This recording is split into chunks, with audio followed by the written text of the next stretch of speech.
de favelas de muchachalados. Souriante de caliente. Meda de l'arte, balobi chaud dedans, chaud dehors. Babi chaud dedans, chaud dehors. Kumbanga pepo. Milano. Siko chaud dedans, lelo chaud dehors, lelo eza makamnini ona yebisa bino. Eza kende na yebisa bino. Todi wapi Nevadi. Na yebisa bango. Ouais. Na yebisa bino déjà. Na yebisa bino. Na baki ke lelo samedi ya lelo le 14 tozokende Milano balobi na Moschino. toki représenter RDC Défilé automne-hiver 2018. Donc 2018. Donc tombé en décembre 2017. Voilà, 2018. Il y a Moschino.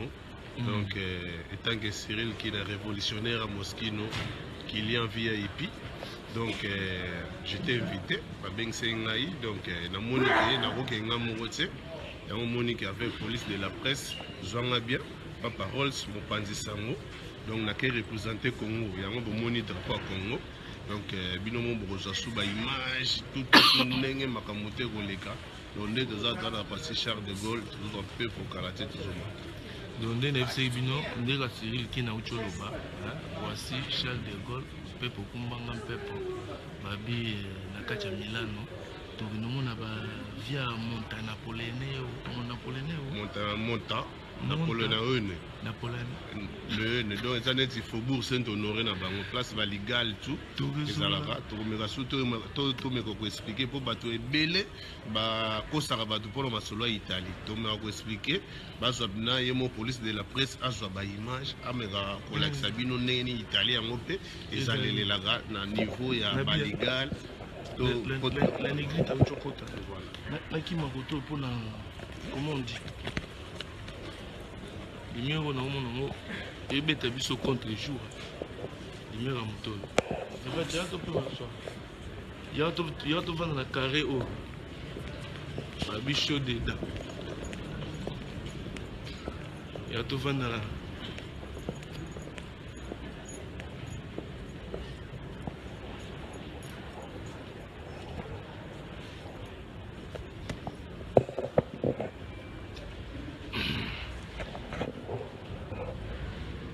donana na 3 personnes baolanda biso na minicho makambo badire ko nabiya obi 3 personnes kaka baolanda biso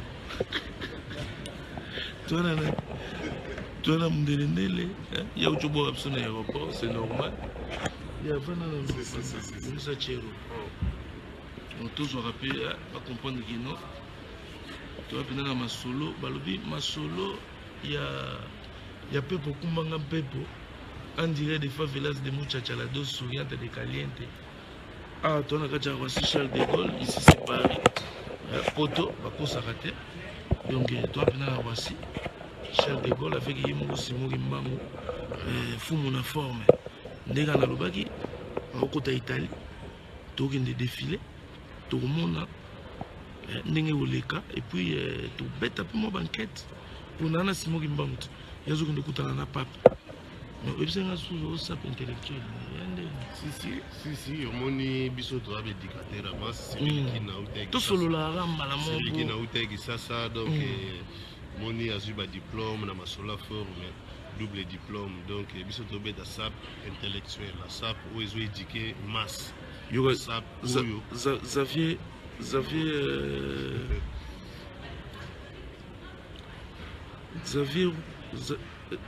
Xavier Roux Angelos, il n'est pas côté. Expliquer SAP intellectuel. Ouais, la SAP intellectuelle, c'est la SAP où aux autres forme, aux autres peuvent investir. Vous comprenez?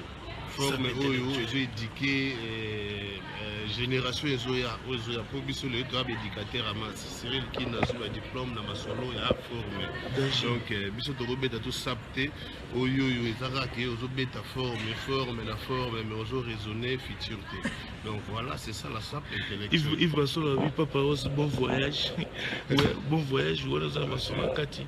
Mais nabi Cyril qui na au défilé comment ou bien ils ont l'idéologie ngana za invité tant que il y a tout tema il y a tout sauté au télé ba zo non fumu ba zo rayo yo bana na ça va bana kin bana partout dans le monde fumu yé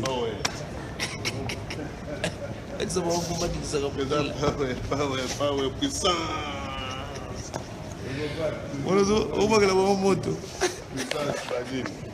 ndeko baikaka Cyril qui a défilé te mengai naza invité donc nazo participer na défilé à Moskino et tant que VIP tant que client VIP et tant que révolutionnaire à Moskino donc il y a un moment conseil me faisait pas ba sa père et remettre à griffe wana trop faut pour qu'il n'a pas participer na défilé au mona ezalaka ndenge nini eza ba innovation oyo Cyril qui nazo yaka na ono masala fo to yaka kate olobeli ga veste bio olobeli ga soki blouson bio olobeli soki nini zo passé qui na avec biso na bata événement 2016 na kutanaki na yoji amba moto siko 2017 awa nazo kutana imo Jeremy Scotch comprendre na Moskino rien à dire rien à combattre on a kaka retour à Kisasa bien bon on a 2007 dans l'époque power puissance moto nyakatasi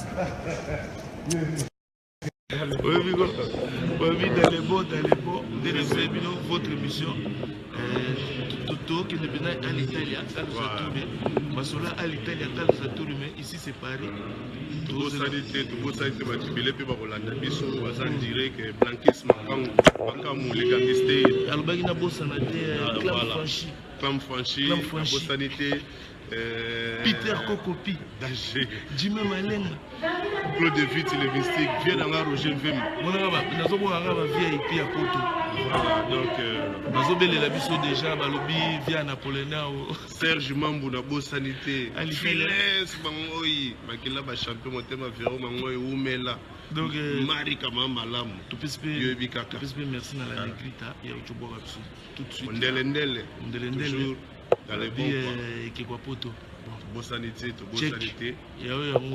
pasteur Francis Lola et puis nga fumu kende yaka na ba image ngolo za la police de la presse boni biso to lingi sa poezo edikaka sa poezo édiqué masse ngolo yo zo beta sap intellectuel le pasteur Francis Lola na bosanité Alain Lenkoy Majoli Kamba bienvenue Kamba Pichuku Kwela babele libiso to lokota to ndokota nano ndega na biso bino masola katu ezai pone sevno ke on part destination Milano check à suivre vous allez connecter Masoula Kati votre émission de Nemsamno Favelas de Muchachalado souriante et caliente comède de la tababi sauce à la poulangana chaud dedans chaud dehors chaud partout représenter la RDC na Masoula fort allez check à suivre ça là les lois